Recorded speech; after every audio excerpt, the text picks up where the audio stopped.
Hey everybody, and welcome to another episode of Magic with Zuby. My name is Zuby, and if you're brand new to this show is all about a little well-known card game called Magic the Gathering.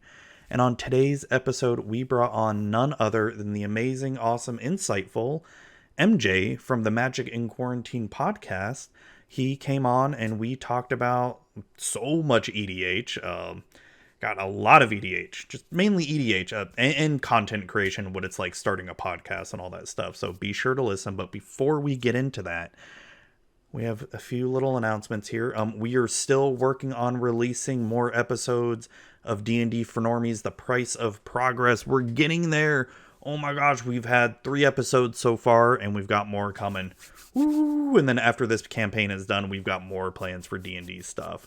Maybe some more Magic D&D stuff. So that's like the big thing I wanted to talk about. We can also be found on iTunes, Google Play, Stitcher, TuneIn Radio, and Spotify, and on YouTube if you search Magic with Zuby on YouTube.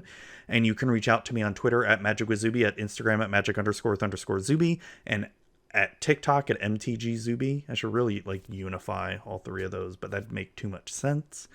You can also reach out to me at mtgzuby@gmail.com. And oh yeah, my sponsors. Ooh, how could I friggin' forget that?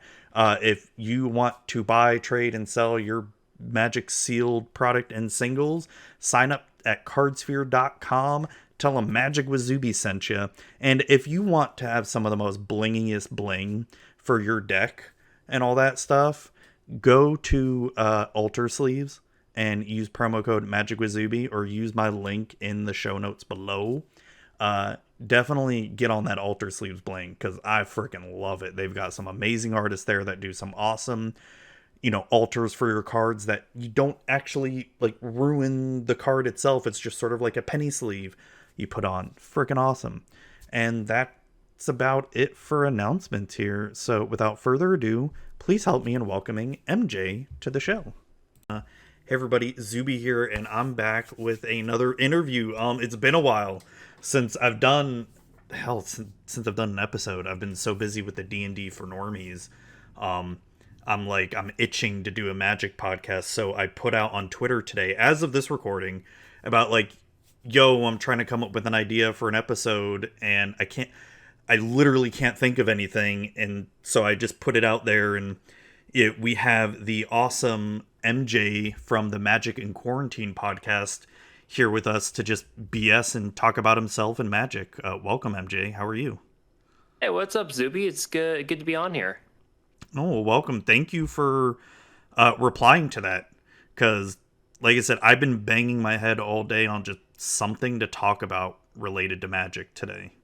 Oh, I know how that feels. Just trying to come up with topics for my own show, my own podcast. It can be hard. And it's always helpful when someone out there kind of just says, hey, let's just talk. And, it always makes for a great conversation. So happy I Yeah. could help. I don't know. Thank you. Yeah, because this podcast is over 6 years old now, and the amount of changes the show has gone. Like, I first started this show trying to journey and chronicle what it's like from going from like a casual kitchen table player to someone who then joins FNMs and then goes to PTQs and IQs and PPTQs and GPs and all that stuff. And that's what the focus was a lot in the beginning. And then after I started hating competitive Magic. It really started turning more into like this interview / more casual approach to just Magic, like with Commander and Cube and all that stuff. Yeah, sounds good. Did you I know you are primarily like a Commander player. Oh, yeah, Did definitely. you ever dive into like the constructed scene? Ever tried to be competitive or anything like that? Constructed scene? No, I actually didn't. I got into Commander really early because at my local game store where I learned how to start playing, which unfortunately didn't survive COVID, so that really makes me sad. But I learned to play there. I went to FNM, but we didn't really have a normal FNM as a lot of people out there would describe it. It wasn't competitive. We basically how it was set up is you'd show up, you would pay, I think it was like 250 or something every Friday, and you would get a booster pack, and you could just sit down and play whatever in the heck you wanted all evening for as long as you Well, that's wanted to fun. until shop closed. So it was perfect for me to just, as I was just learning how to get into the game, I didn't really understand how a lot of things worked. I just put kitchen table decks together because I didn't really understand what the difference was, and I would Hmm. get to play. I got to learn, and a couple of weeks in, the shop owner just said, "Hey, do you guys?" Of course, it was myself and a couple others. Like, "Hey, do you guys want to play Commander?" And it just, well, this seems interesting. I like where this is going, and I got hooked. Started going to Commander events at a different game store, which had Commander every Sunday, and yeah, the rest is history. I was hooked on EDH, and it hasn't stopped. So, were you playing kitchen table type of Magic at first? Yeah, pretty much. I mean that was the kind of experience that I'd had with my previous card games. Again, for people out there who don't know me, I grew up in the halcyon days of Pokemon in the '90s. So I played first run with base set, with jungle, with fossil. I got in on the early Yu-Gi-Oh craze back when the anime was first run in the Oh United yeah. States, and the dubbed version anyway. And it's like, so I was at the right time, kind of the middle school age by that point. And then you get to high school, things stop for the most part. I couldn't find anyone to play anymore. I stopped playing card games for a long time, and then 12 some years later, I pick up Yeah. Magic, and it's like, okay, kitchen table is all I knew how to do. So I'm gonna just throw together whatever cards I have in my collection. I bought a toolkit, the Ravnica Allegiance toolkit, and like, with some booster packs and some random chaff cards, I can build a deck that I can play. I didn't really understand the concept of formats because I'd only ever played around the lunchroom. So the Yeah. concept Yeah. of like standard, modern, different formats, it didn't compute to me at first. So that was kind of a learning experience for me, was to really dive into that. It's like, oh, okay, so like competitive, but with different types of cards. Because I'd never really run in any sort of environment where there's ever more than three sets. Like I said, when I was playing Pokemon, Yep. there were only three sets at the time, so you kind of played what you had. There were no. There was no modern or like vintage for this. It's, you either have your one copy of your $100 now Charizard, or you don't. Yeah.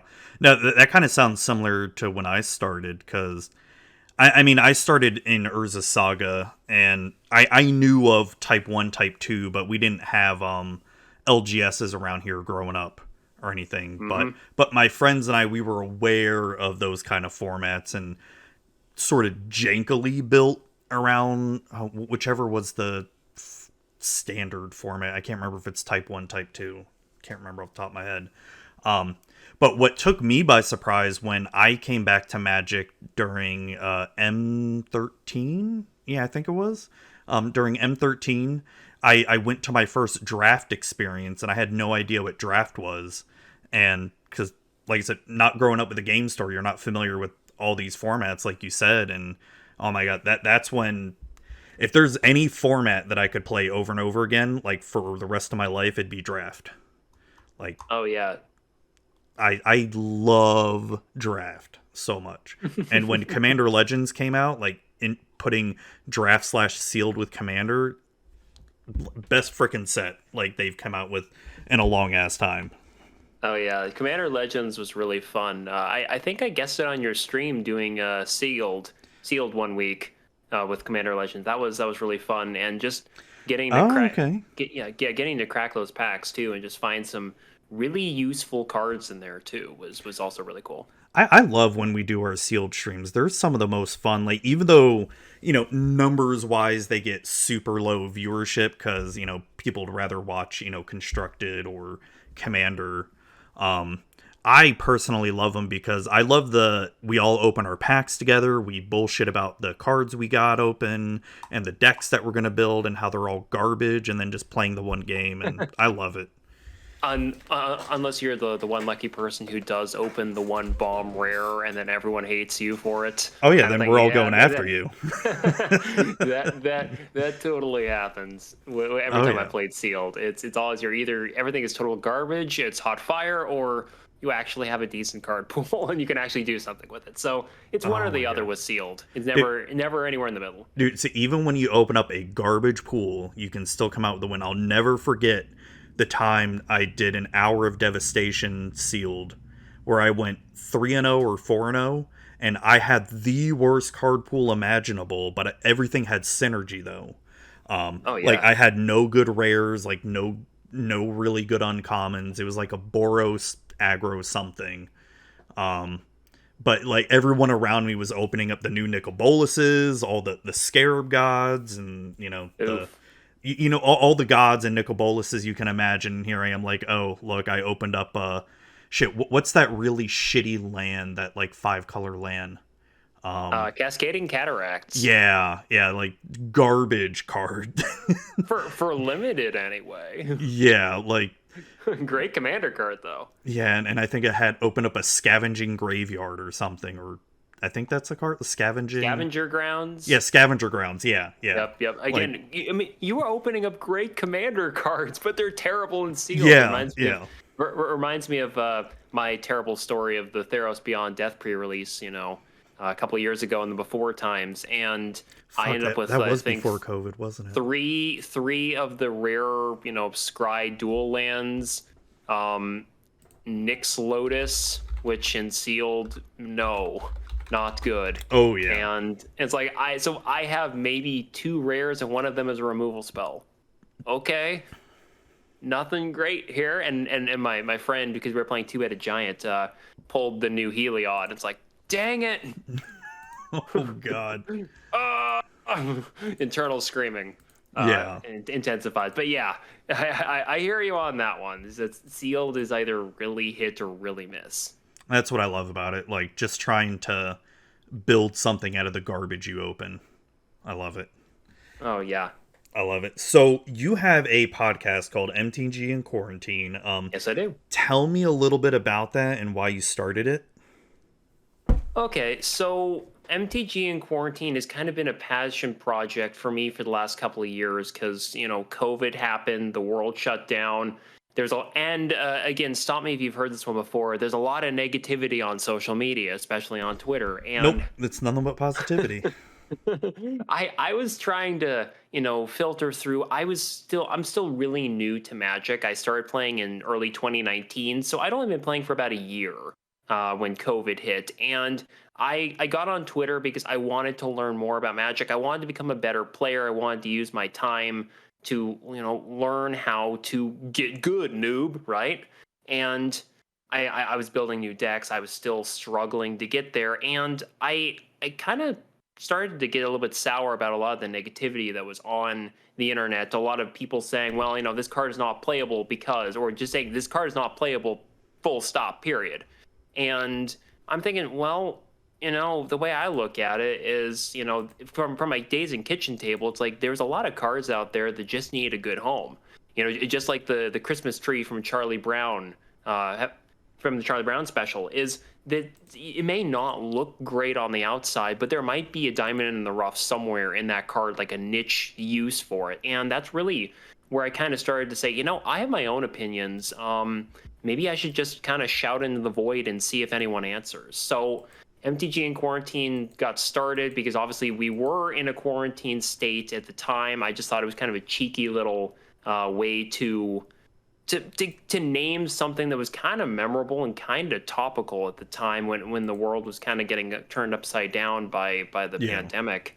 And really, but I didn't want to use that time to basically say, hey, these cards are unplayable. I wanted to say, hey, here's what I really enjoy about Magic. And so a lot of the episodes I really started doing where it's like, what do I like about Magic? What do I like about X? The first episode I did was I have a friend who was playing a lot of things like Warp World and Scrambleverse at the time. And it's just, I actually kind of find that all right because it leads to an interesting game state, and just things like that. It's just you don't have to agree with me. I'm just saying, hey, it's my opinion. I just really enjoy this kind of stuff. It's fun, and it leads to memorable experiences. And I just kept going on and on and on about that, and over time kind of brought some traction.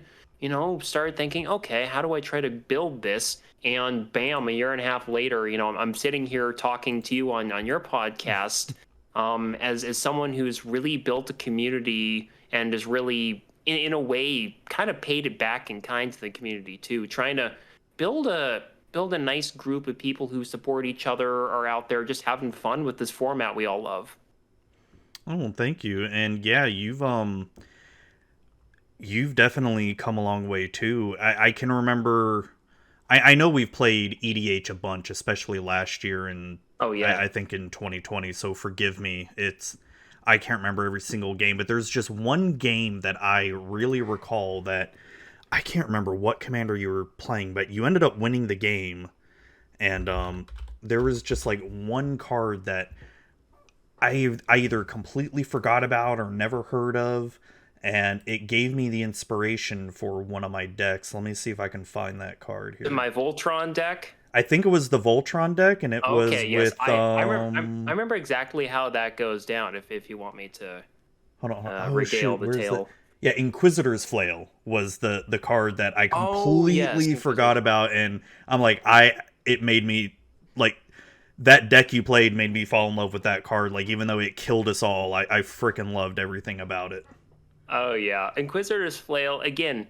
It's a high risk, high reward card, and I really enjoy those sorts of things. They're silly, they're kind of stupid sometimes. I mean, it Yeah. has a very real downside. And again, Inquisitor's Flail, for any of your listeners who may not know, it's an artifact costing 3. Equip cost 2, I think. And it basically reads, if enchanted creature, or sorry, if equipped creature causes damage, it deals double that damage. But also, if equipped creature is dealt damage, it takes double damage. So Yeah. it's effectively just like a symmetrical, I guess, like Furnace of Wrath, the Hmm. Dictate of the Twin Gods type effect just on equipment. Yeah. And yeah, I really love that kind of really big, bombastic thing. I mean, you can definitely tell I'm a Boros player because I love punching people in the face with creatures. It can be And fun. it totally is. And Inquisitor's Flail is definitely one of my favorite cards in that kind of archetype because you can work around it. There are things you can do to prevent the downside, but the double damage you get is just so potent that it's great, and you can play it in any color deck too. Yes. It's the artifacts are amazing, and it basically kind of summed up what I was looking at is, if I can't be the best player at EDH, I can certainly try to be one of the smarter players. I mean, and not saying that in a negative way, but I Hmm. kind of have to think about, it's like, I'm not, it's kind of like if you talk about you're being an athlete, right?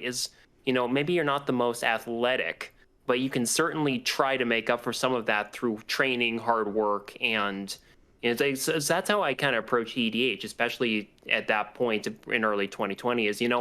I'm definitely not the best EDH player, but I can certainly try to find something that works for me that people don't expect, and that things like Inquisitor's Flail in my Voltron deck, which unfortunately has kind of become the black sheep of my of my deck collection because I rarely play it because it's Who's the basically commander again?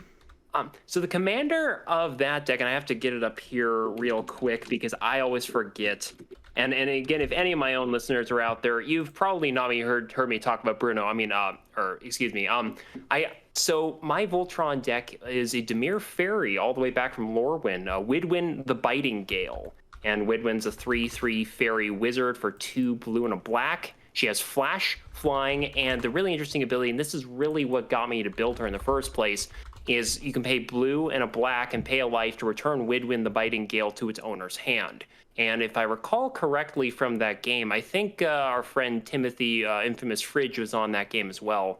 And Maybe. he had Kogla on the board at one point, and I basically was able to return Widwin to my hand in response to the Kogla trigger, replay Widwin, block Kogla, return Widwin to my hand, and then recast Widwin to win the game. It was a ridiculous sequence, and I think I got it right. But I really love the fact that you can return her to your hand anytime you Yeah. need to by paying 1 life for a very small cost. And she has flash, so I can get her out whenever I want to. And the deck is super cheap. I mean, if you really look Yeah, I at remember my you deck telling me that. list, Yeah. it's like 20, $25 because I'm basically just playing a bunch of extremely low cost equipment and then just some ways to bounce my commander, but also ways to get Widwin right through. So it's a very one note deck, but Widwin's kind of the perfect Voltron commander, honestly, for me anyway, because she has relevant ability, she has an evasive ability, and just the ability to unsummon her at any time and then recast her even on an opponent's turn is really what puts that over the top. And it's also kind of the janky card that people always overlook when they're building a commander deck. That's something I really like doing too, is if people say this commander is unplayable or this commander is trash, that's the exact kind of commander I want to build because I will find something fun to do with this commander. And Widwin is just another perfect example of how I take chaff commanders, quote unquote, and turn them into diamonds.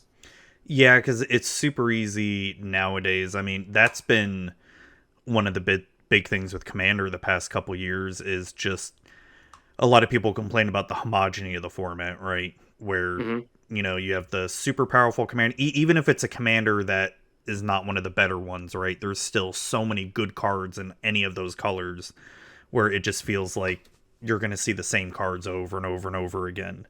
And that's kind of the thing that I try to avoid in my deck buildings. I mean, sure, I have decks that you can look at some of my list and be like, yep, you're going to see these same cards in every other deck. But I have certain decks that I try to build that try to be somewhat different.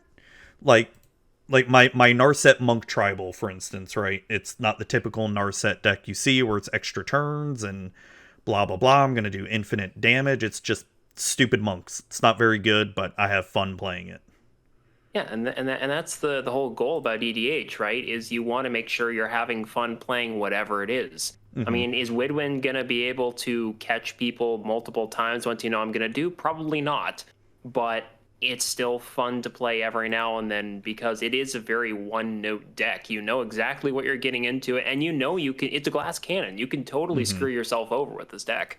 It's very easy, but the ability to just vomit a whole bunch of equipment on the board, or in your case, be able to play with Narset playing Monk Tribal right there. It's you get to have that fun of doing something a little different that's a little bit outside the norm, and that's really the what I found is to be the allure of playing Commander at really any level. Yeah, yeah, it can be. It can be. And I know a lot of it depends on your group too. Like the group of people you play with. It's Sure.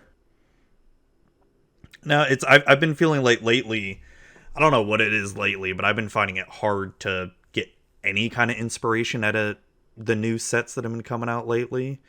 I feel Mm. like so many of them just like any of the new commanders that come out, so many of them just feel like, oh god, what's the good way to put it? Kind of the same, doing the same old, same old. Yeah, same old, and like you see a commander and it's like, okay, you know exactly how to build it, right? There's Mm. really no like mystery behind it, if that makes sense.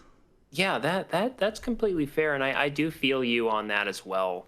Is that like a lot of the new Kamigawa cards? They look really cool. I don't know if I necessarily want to build a commander deck around them because again, that's just what I do. Is I love going back and digging deep in Magic's history and finding a whole bunch of creatures. I think the only one that really looked, I mean, actually, there are two from Kamigawa that look really, or Neon Dynasty anyway, that look really cool to me, and I haven't built either of them yet. I've just kind of just been sitting on them for a bit. Not sure if I'm gonna build them, but it's like they do interesting things, and but the rest, again, just personally, I haven't really felt all that inspired the last few sets either. I mean, I still have two decks I want to build from the D&D set. I want to build my Minx Vehicles deck with the Minx who gets the little gerbil or the With hamster, I Boo, mean. yep. Yeah. And then I want to do Sephiroth Dungeons to compete with my Dragons deck. Mhm. So, and Zephyrus is a house too. I've only Oh, I've played seen against it. Zephyrus once, but it's great. It is nuts. I've seen it played against me in Magic Online. Whew, damn. But that was like overboard craziness. I'm not gonna go that crazy. I just want to get all the dungeon cards, and that's probably it. Yeah, dungeons are fun. It's something that I've wanted to build for a while. I just haven't found the right use for it. I have a friend, Mono Whiteboarder, aka Peter, on Twitter, a good big time friend of the show, and he built Hama Bashar to try to run through Tomb of Annihilation a million times Oh, and try to ping nice. everyone down that way. It's like I kind of want to do that, but on the other hand, Peter did that and he kind of gave up on it after a while. Is there any way I Yeah. can try to build this deck that's a little bit different that I maybe don't get sick of it after a few times? And that's really the catch, I think, for me as a brewer. And again, I'm not sure if you feel the same way about this, Zuby, but I kind of want to. I love the chaos of not a variance, and Yes. if the deck is kind of getting a little stale, I can always pull it apart and put together another deck that just has that same chaotic element of variance, and because I thrive off of that. Yeah, when I started playing Commander. God, so I've been in and out of Magic since Urza's. Then I came back during Kamigawa Ravnica. Then I came back fully and haven't stopped since M13. And I started getting into Commander. I want to say, oh shit, what's the third Ravnica set? Dragon's Maze. Yeah, Dragon's Maze. Yeah. And then it was either like Dragon's Maze or M14 is when I started getting into Commander because they had the precons, the Commander 2013 precons come out, and God, that's when. So when I first got into Commander, I was all about doing combos and trying to go infinite, and try to make my decks as best as they could. A lot of it did have to do with my local meta at the time too, because there were so many competitive players. So you have no choice but to keep up. But after a Yeah. while, like I like me right now, I'm so bored of infinite combos because it just becomes your deck does the thing. Like you're gonna tutor up your win cons and then that's it. I mean, if you enjoy that, cool. But it's just I've done that. I did that for so long. Like I don't know. You should know Nin the Pain Artist, right? Yep. Yeah, there's You can deal damage to a creature for tapping it and then doing like X damage to then yeah, like do X there damage. Yeah. was there was what Nin the Pain Artist, Stuffy Doll, And Brash Taunter now. yeah, Brash trying to but there was like a little combo you could do to get it, and then that's what I would do, and then I'd also throw in the Lab Man, Enter the Infinite combo Hmm. as well, just in case. Palancron was in there for when I wanted infinite mana. Sure. Just a whole bunch of and I had a few other decks too that would go infinite, like my Krufix deck originally would go infinite with infinite mana just to build up super big beasties. I had other stuff too. I'd have to look up my old deck list, but I just don't find that kind of play interesting now. Like I have my decks that are what I consider finely tuned, like Grand Arbiter, Krufix, um, like my Maha deck, which probably could be a little bit more tuned, but it is pretty strong. Like those three, I probably consider my most tuned decks, like where I have my tutors and stuff like that. But a lot of my other decks that I build now, I put zero tutors in, and or if there is a tutor, it's going to be like a 5 costing tutor, you know. Yeah, I definitely hear you on that one. I think for me, it's kind of the same way. Is that I'm not really into combos. I've gotten in them more recently just to try them out. It kind of depends on the deck, depends on the meta, Mm-hmm. and just trying new things. I mean, again, I've spent a lot of time on my podcast talking about competitive EDH recently because it just seemed interesting for me to try something new. I used to be completely anti-combo in my own way, and then I just said, I'll give it a try. We'll see what happens, and I've really enjoyed it thus far.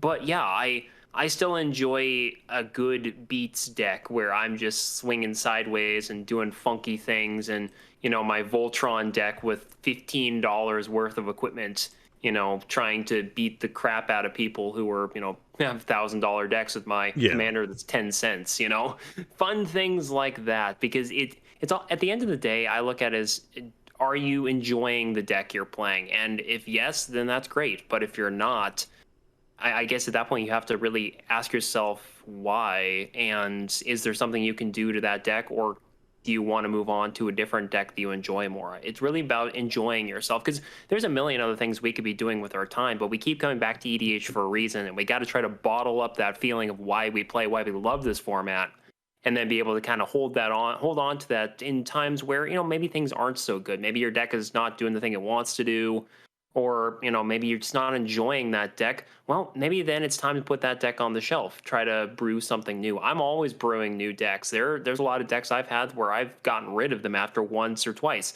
Yeah. I did the thing, cool.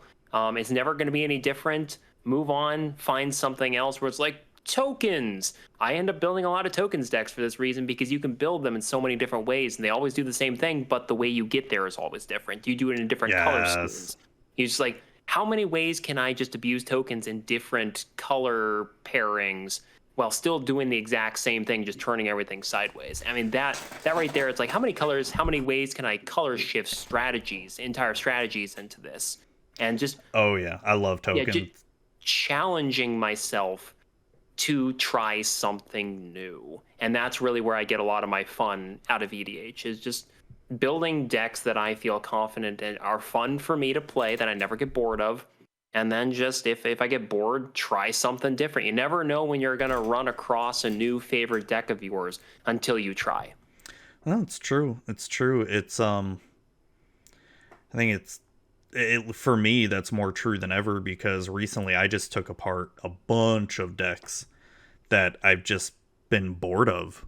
It's like the one that I always memed about before, Ashaya, where it had no creatures and just nothing but fogs and so much land in it. I mean, I've won a bunch of times with that deck because every time I play it, no one knows what the hell is going on with that deck. But it's kind of like I've won a bunch of times. I made a point it can win with 0 creatures in it, so you know, move on from it. I've taken apart, my Edgar deck, my Zakama, Muldrotha, Chulane, all those super powerful ones, because it's just they start doing the same thing over and over again, even if I don't have tutors in them. You know what I mean? You always look for the same thing. Generally, you're trying to do the same thing. Yeah. No matter what card you have in your hands, you know what you're gonna get with these commanders. That's why they're so powerful. That's why they're so popular. But in a way, yeah, it does kind of homogenize things, and that's why I rarely build very popular commanders. And when I do, I've made a habit of trying to build them in extremely bizarre ways. And I talk about that a lot on my podcast, in case people are interested in hearing about me ramble about um, my my powered down powerful commanders, and just my fun little travails trying to work through that process. Yeah, yeah. There'll be a link to the show in the show notes on the uh, YouTube video, and anything on where all the Magic with Zuby podcasts are too. Speaking of your podcast, looking at your list of episodes here, you first started June 30th, 2020.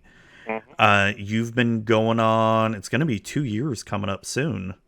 Yep, Um, in like 3 4 months, yeah. I know. So, what are some things that you have, gleaned from starting this podcast journey that maybe you want to Well, share about? yeah, yeah.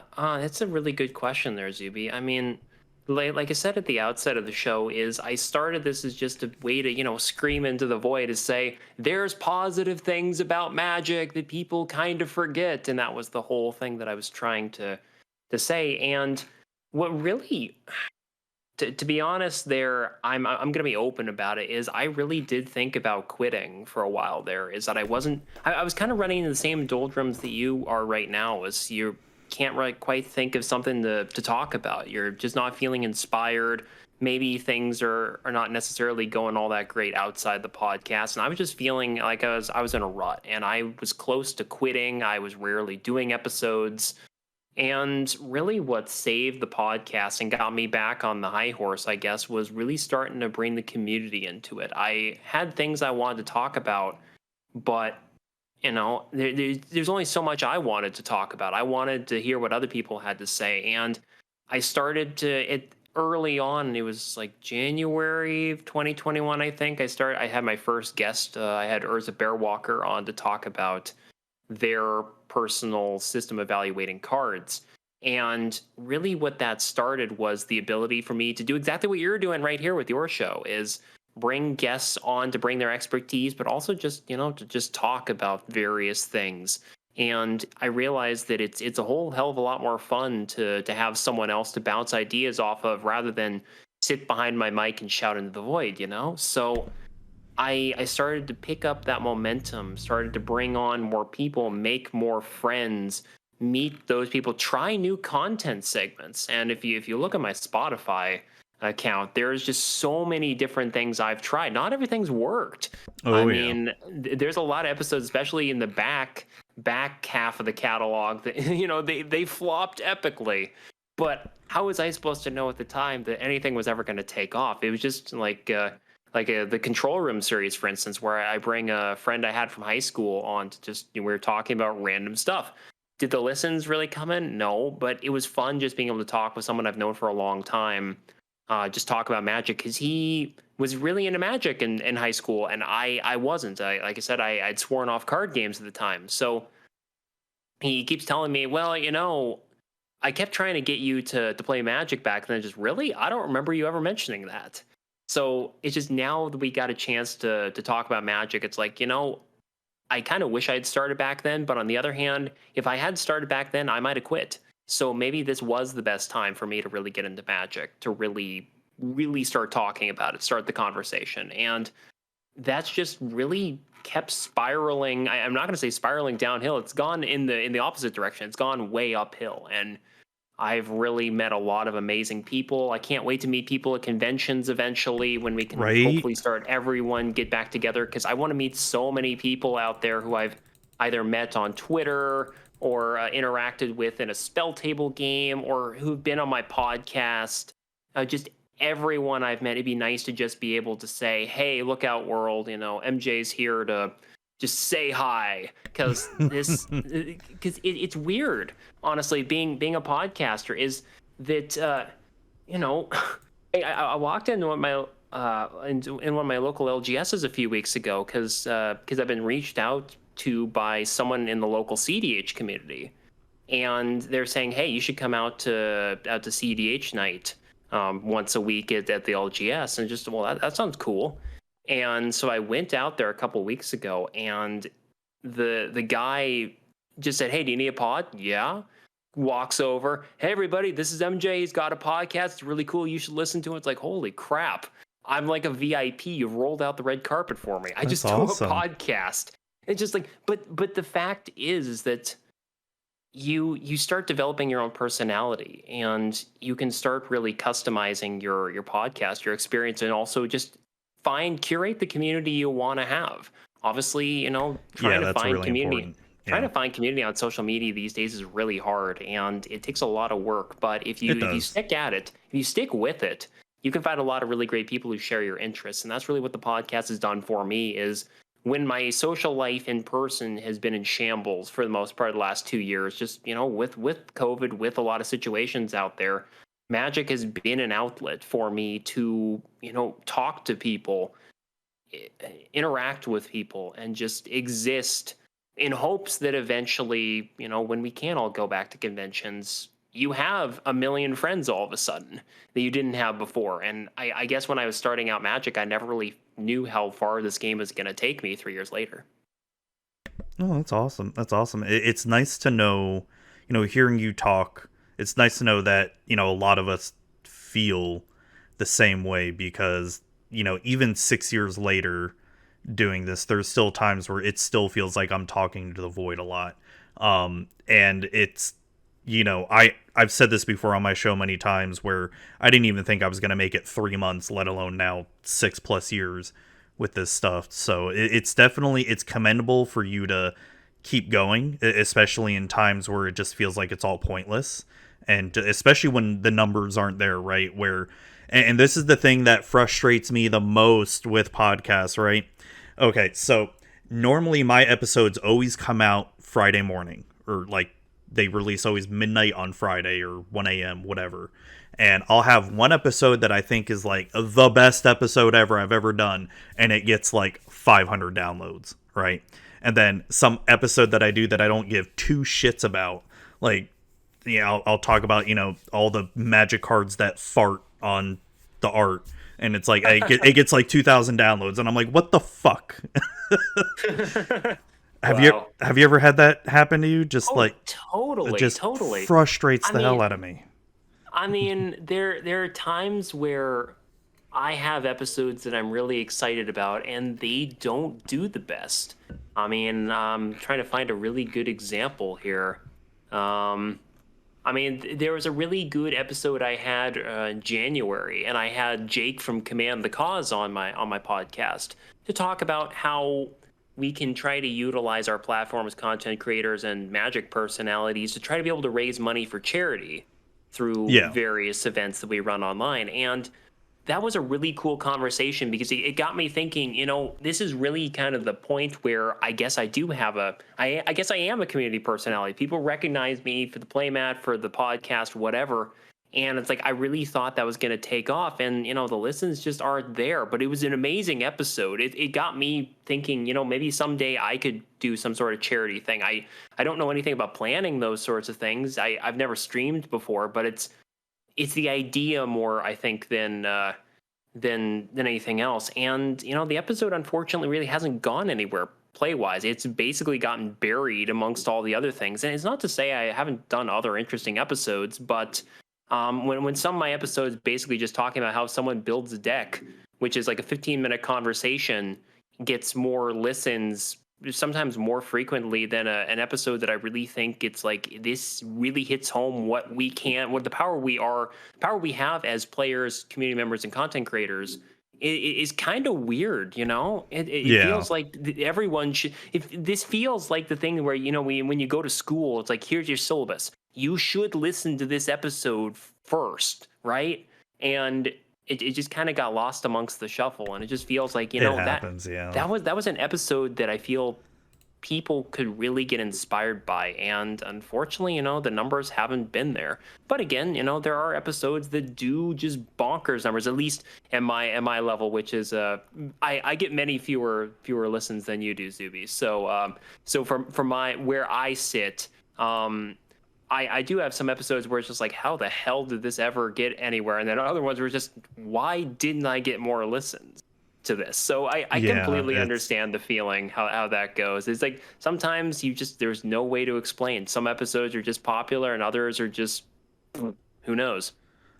the one time I think it blew my mind the most was I think it was 2020 that I finally got Gavin Verhey on, and like Oh, I yeah. was nervous as hell about it because I haven't it was I have because he's one of the guys who, like, he's younger than me, yet I was nervous as hell. And because it's like, hey, he helps design my favorite game that I play, and Yeah. like it did really well downloads wise. But the top episode of that year was when I had Efren from Cardsphere. Efren.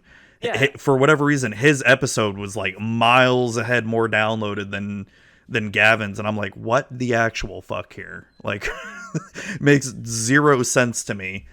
And so Efren always finds that hilarious. He's probably listening right now. He's like, "Yep, yep. If Hi, you, Efren. yeah, if you want me on your podcast, I'll do wonders." He's probably thinking. Well, that's good to know because I'm always looking for people to just give me a giant rash of listens for some inexplicable reason. So yeah, Efren, yeah, DM me. No, I just found that weird. But yeah, I totally know what you mean when I've had so many different ideas throughout the years. Like, I used to do a lot of skits in the beginning where I would do random shit.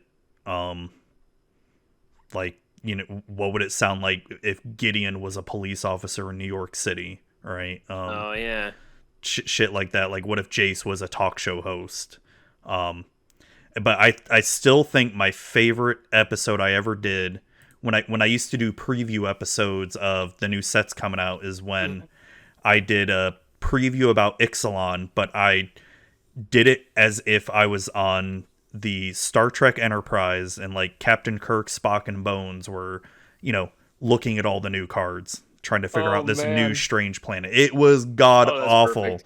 Like the worst episode I've ever done in terms of downloads, but I had the most fun doing it. Sure, yeah.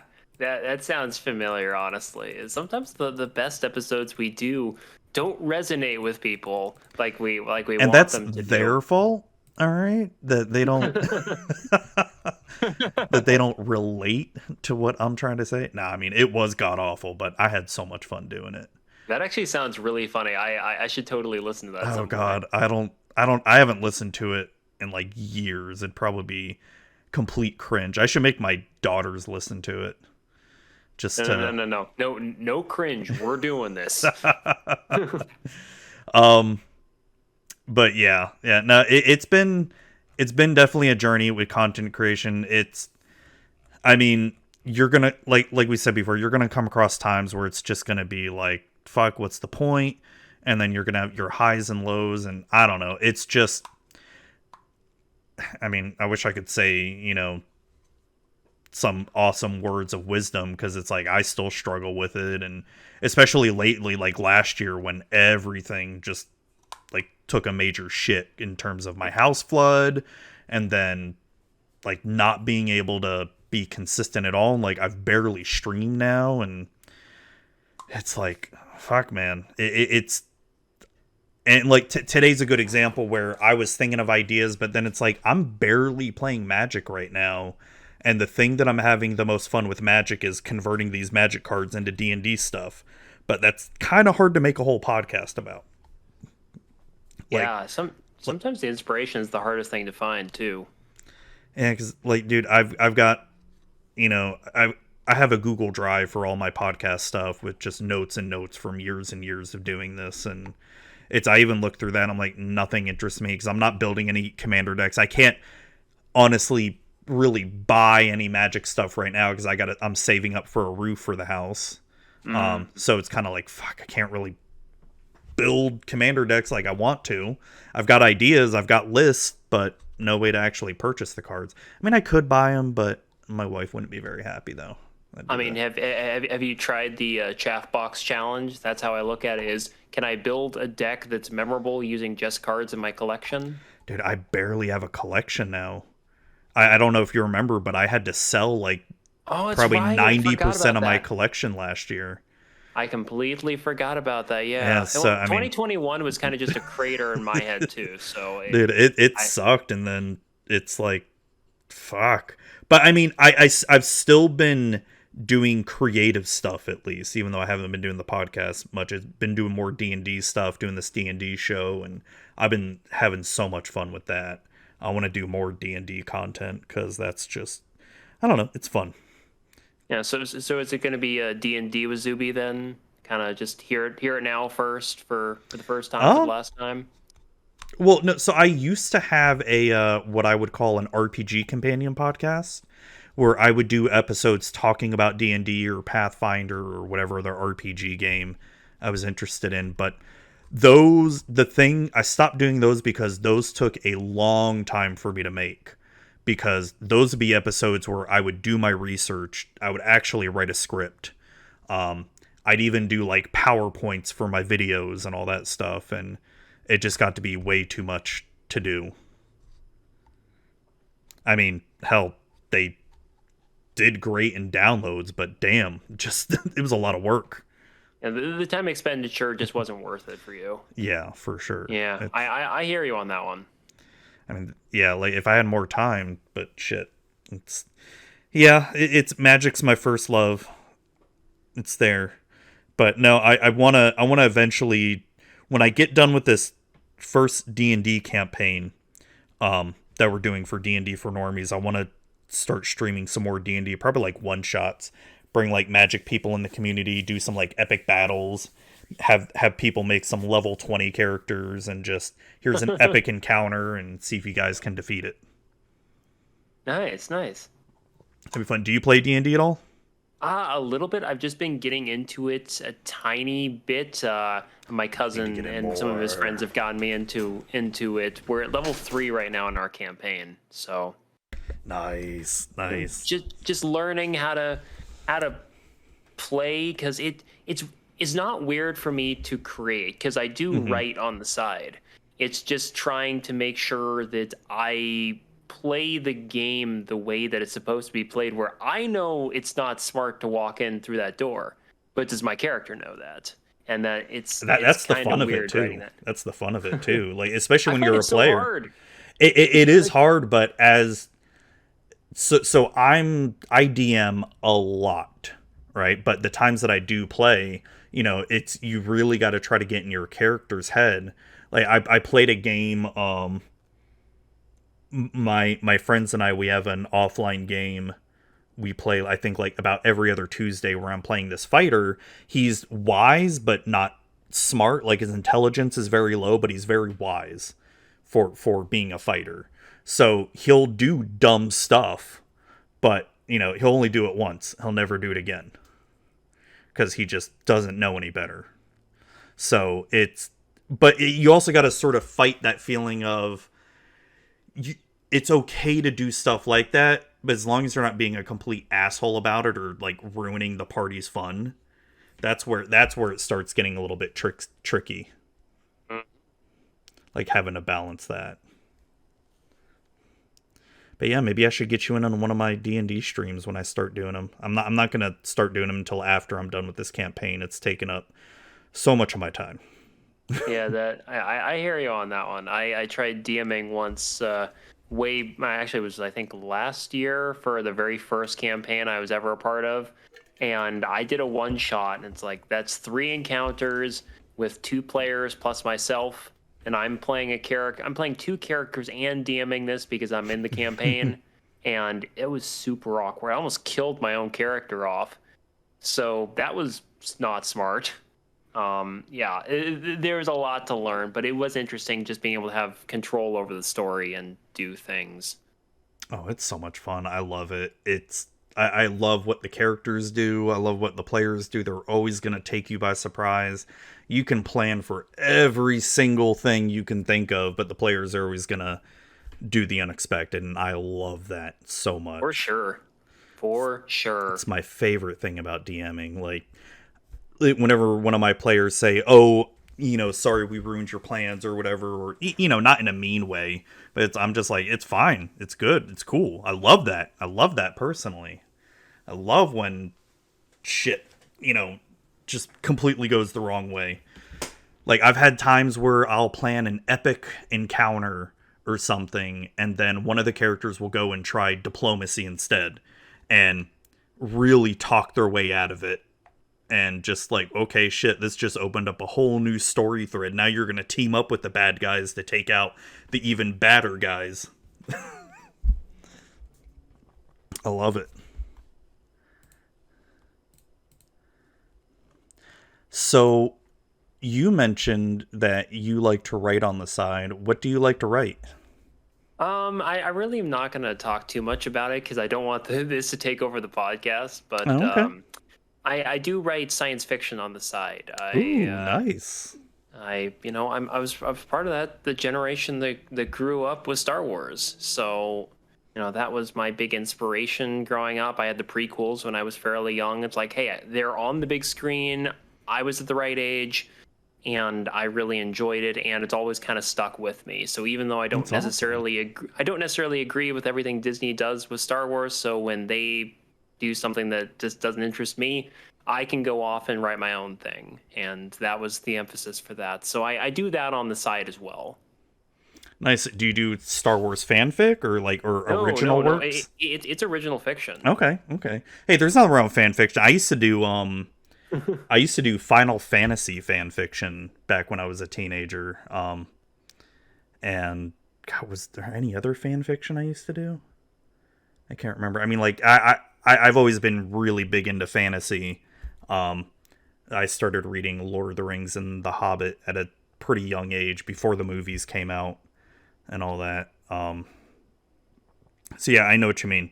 I used to love to write, but I don't know. I can't do it anymore. It just doesn't Oh, interest me. it's a slog to be Yeah. honest. But I feel like it's so rewarding when you create characters that are memorable. and that it feels like they're a part of your personality. And it's kind of how I look at my EDH decks too. It's Yeah. like they're kind of more than just thoughts on a page too. It's like, they're kind of parts of your personality. Parts of my personality are certainly spread across my characters, and whether that's good or bad, I guess. But Any plans to publish or anything? eventually I will. Nice. I'm still chewing through there. It's still going to be a long time till I'm done Yeah. because editing is a pain, and Oh yeah. Oh yeah. it's not the best. I'm just trying to prove to myself that I could do it. So, Yeah, and you should talk to I'm sure you've talked to our mutual people that Shauna and Leslie, Mhm. and I think both of them are into writing books too, or one of them yeah, was, I can't remember. sounds about right. Yeah. You should talk to them, like if you ever, I don't know, need inspiration or something, because they told me they have some sort of thing they do to try to write and set goals for themselves and something like that. It's Yeah, been a while since I talked to them about it. maybe I should. I mean, just since I finished the writing a while ago, it's just been the last year and a half is editing, and it's been a Oh been yeah. a pain. But the writing has been rewarding because it gives me a chance to unplug from Magic when I really need to take a step away. As Magic Yeah. is not supposed to be my only thing that I do. It's not healthy to do that. No, I know So what you mean. I try to step away from it, go to my book. I mean, I'm a musician too. I have to Oh, practice once in a nice. while on that too. So it's like I try to find other things, something productive, something creative whenever I can. Nice. Nice. Yeah, I'm right there with you. Like, so I'm not much of an author, but I do have a D&D adventure path or whatever you want to call it written out. It's just the thing that I've just been slacking on so much is just the formatting of it, like rewriting some stuff here. I guess editing would be a good way to put it, because It's fair, everything's yeah. all written out, and I also need to create maps and all that stuff too, which Mhm. I've just been lazy with it. Oh Yeah. yeah, descriptive bits are not the best bit for me. I'm not exactly gonna set the literary world on fire with my amazing prose. It's Yeah, more yeah. like I hope you like dialogue because you're gonna get a lot of it all the time. Hey, as long as it's interesting, right? Oh yeah, I and mean, I mean I don't really uh no one's really read it yet, so I mean I'm just kind of just working through it. I don't care if it sells or not. I mean, just the I fact that you just did could this for fun. say, yeah, the fact that you could say, like, yeah, I'm a written author, or I'm an Yeah. author who's written a book, you know. Yeah, and even if it's just self-published, it's like, hey, Yeah, you I did did it. the thing. It's just like EDH, Yeah. I did the thing, and I'm proud of myself. So, Yeah. yeah, it really there's so many parallels between the two. Yeah, no, I like how you put that your decks are sort of like a character too. There was someone else I had on my podcast. I think it was Adam Ant Plays. I think he does more variety streaming now. He expressed something similar, like he looked at building EDH decks like his D&D characters. So he played D&D for, so long that whenever he builds an EDH deck, he tries to have it mimic one of his D&D characters that he's played before, and I loved that idea.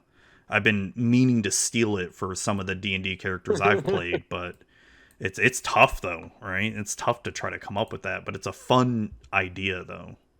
Oh yeah, and just like with the podcasting, when you're involved in any creative pursuit, you will have good days and you will have bad days. I've had days where I would just kind of sit in front of the screen, just with the clicker on Microsoft Word just blinking off and on like an old school traffic light, and it's like nothing's coming to mind. And then the next day, bam, here's 10 pages of unedited something that I just put down.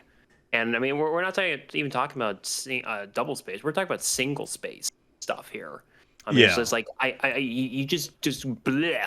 Here's a whole bunch of ideas on here. It's not great. It's really, really crappy in a lot of cases, and it's going to need a lot of touch up. But the idea is there, and I'll revisit this someday when I have the whole story figured out. But for right now, this is where you get to. And it's the same thing with podcasting too. Mm-hmm. Sometimes it's just you don't have that feeling some days. I mean, I'd be lying if I said I really felt with it every time I record a podcast. Oh yeah, There are days where you don't feel all that great. You're just kind of okay, let's just get this done with. You put it on a good face. And there's other days where it's just like you come out firing, you're pumped up. You're like Hans and Franz sometimes, we're gonna pump you up. And just really you feel excited about what you're doing. And yeah, that's just the creative process. I'd be lying if I said that this was an easy job to do, but we do it because we love it. And yeah. that's why I didn't quit when I wasn't feeling inspired. Is I kept at it and eventually got to where I am now. Same for you. And yeah, you'll get through the doldrums. You just gotta find what works and gotta find that spark of enjoyment of creation again. That's really what I needed.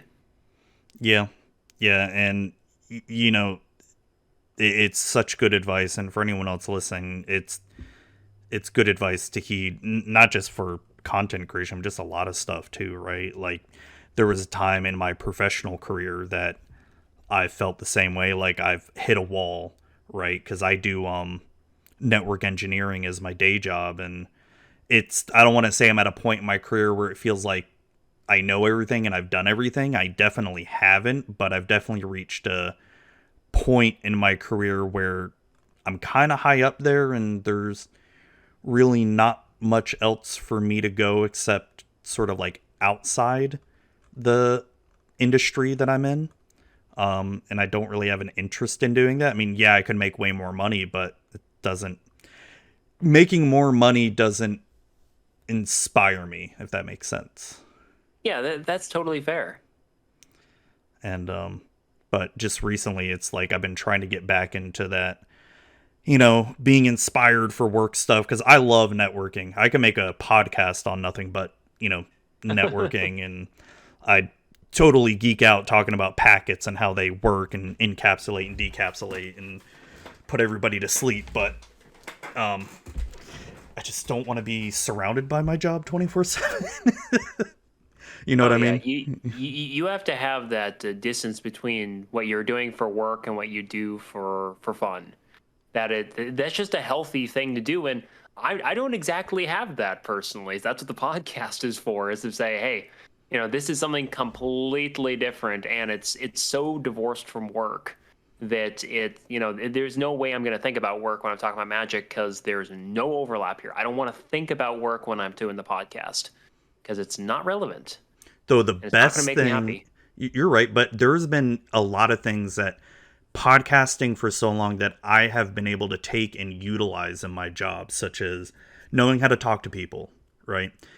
Oh, sure. Knowing how to talk to people I've never met before and just carry on a conversation. It has helped me personally because as there's a, saying out there for like IT people, they don't know how to talk to people and it's all just technical knowledge and not what's the word I'm looking for? Like just non-technical skills or knowing how to open to people, stuff like that. But no, I mean, it's helped me tremendously just on an interpersonal level, I should say. Like where I could just chat up with a stranger. Would I really want to? Not really. Like just someone I just met on the street. I could. I don't want to though. If that makes sense. Yeah, it totally makes sense. Like the times where I've been to GPs, especially when I was doing the podcast too, just trying to meet people and interview people, that this has definitely helped. It's exhausting though. It can get exhausting doing that stuff.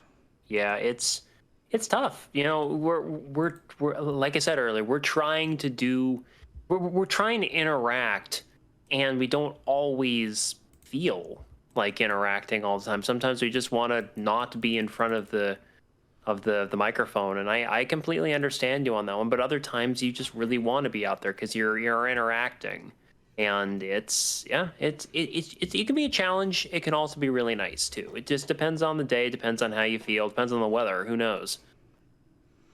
For sure, for sure. So as a content creator, how do you personally deal with FOMO in terms of when you see all these people online and doing all these cool things or getting invited to stuff, and it just feels like you're sort of stuck in a rut. Do you ever feel like that? Oh, I feel like that all the time sometimes, especially when it came to the not a GP, but MTG Vegas back in November. And I remember that I was really, really sad that I couldn't go. I mean, I'm still sad that I couldn't go because it sounded like an awesome event. Could have really networked, Yeah. done all the podcasting marketing stuff that I really want to do when I'm working on now for whenever we can go. Whenever I start going back to conventions again, and it's like that's tough. Yeah, And it was. just seeing conventions, seeing people go out and do cool things, it's like I want to do that too. This is kind of part of what I signed up for when I started the podcast. Is Hmm. you're becoming a public personality in a way. It's like you're saying that all of a sudden I am basically taking on this persona of the podcast host, that this is what I do. I want to try to keep growing my cast, and that requires networking, that requires marketing, that requires just being in person. And and you can't always do that out here, when we're all separated, or especially a couple of years ago, and like when there's nothing else going on, what are you going to do? So yeah, I felt FOMO a lot, honestly. It's And tough. Yeah. it's hard to really quantify it all sometimes. It's like, do you want to go? Do you not want to go? Can you go? Sometimes, work gets in the way, other things get in the way. That happens. And hopefully we can move past that best we can. Yeah, I definitely would not have been able to go to Vegas. I feel like they announced it way too soon. Like Yeah, there wasn't enough lead time in order to plan it properly. Um, I think that they only had like 3 months or something by the time it they was two announced months. It two was two months. months. Yeah, Yep. that's like no time at all. And I'd already had plans for traveling that month too for work. So there would like be like no way I would have been able to go anyway. But Yeah, yeah, same thing for like SCG Con in Pittsburgh. It's just, hey, I'd love to go. Oh wait, I got a work thing. yeah. Uh, I know it's like yeah. I'm going to Vegas this summer for something work related, but it's kind of not the same. 'Cause I have to. No, no, no. It'll actually be I have to work. Yeah, we can't go play on work trips, unfortunately. That's the crap that we have to deal with as professionals. Yeah, I mean,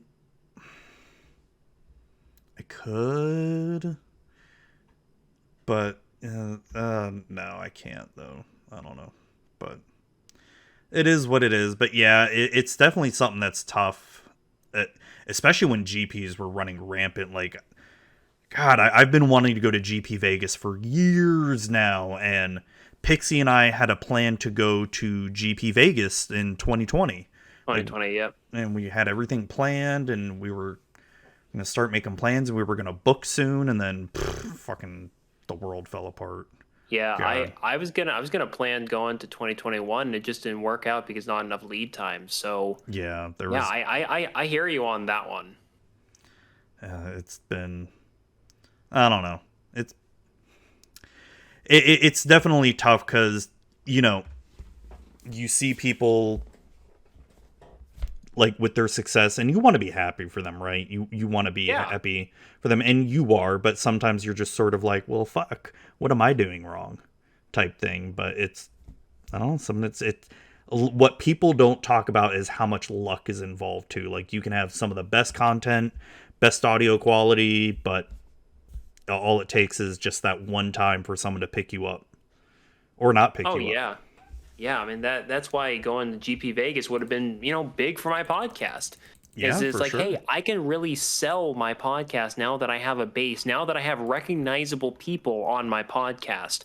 Maybe someone at GP Vegas says, "Hey, I want to talk to so and so. I want to be on your podcast." Well, all of a sudden it says, "Hey, cool. This opens up opportunities I would never have on Twitter." But just on the other hand, if you take the podcaster away for a moment there, you just say, I just kind of want to go to a GP again, just play Magic.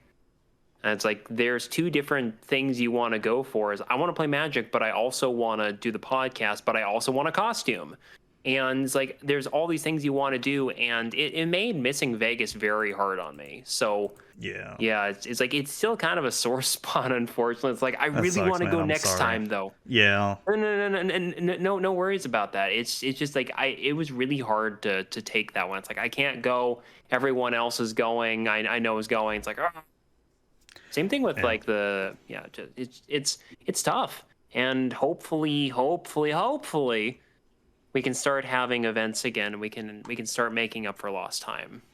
I hope so, because man, like some of the best times I had were not even playing at the events, just getting to hang out with friends, seeing people, and just shooting the shit, really. I mean, Oh yeah. like, hell, I had more fun just playing random table games at the last big GP I went to. Was it Atlanta or Dallas? One of them, like, half the time, I think I played in a couple events, and then the rest of the time I just played with random people. And it was just amazingly fun. Yeah, the last time I went to a GP and the before times, I don't. Did I even play in a single sealed event? I think I just played in the command zone for 2 days straight. So yeah, it was fun, and I miss it. Yeah, I always try to get at least one Chaos Draft in. I love Chaos Draft. It's so much fun. Or Chaos Sealed, whichever one they have. Oh yeah, I mean, but again, I was so new to Magic at the time, and Yeah. it's like I didn't understand much of anything. I knew Commander. That's it. Yeah. It's like I never drafted. I was terrible at sealed. I'm still terrible at sealed for the record. It's okay. But it's still terrible any kind of limited. But yeah, it's like I knew EDH, I knew the command zone concept, and it's like that's what I wanted to do, so I did. Now, if I go, it's very different. I go in with a different approach. I've got a podcast. I want to try to sell that podcast. I also want to, just play some Magic too. So Hmm. it's completely different focus now than where I was 2 years ago. Yeah. No, that's good. That's good. And like I said, I've noticed you taking off. Noticed you streaming or being guesting on a lot more streams, Yeah, which I think is really cool. it's fun. Yeah, and I see that you're trying to get into CEDH, or you have gotten into it. I have dipped my toe into CDH. Okay. It's hard. I mean, it's kind of like trying to relearn how to play EDH because you don't have when you're playing in more casual environments, you're used to things going in a certain way, right? We were Hmm. talking at the outset of the show talking about the kitchen table magic, right? And you expect that, okay, we're going to be swinging in with a bunch of just large, beefy creatures. CDH basically says, well, everything you know about that may be wrong. Not necessarily all wrong, but it may be wrong because here's how we typically will do things, and we want you to keep up. So it's just, okay, well, all of a sudden now I need to learn to look for specific things instead of it just being I don't know exactly what your deck's going to do because it could do a million different things. All of a sudden it's just that piece is on the field. Oh, well, now I kind of know what you're trying to do. Now I basically you're a fan of RPGs. It's kind of like what do you do now? Do you Yeah, do it's option learning a lot A? of meta You know, too. option B? Yeah. It's like what do I do?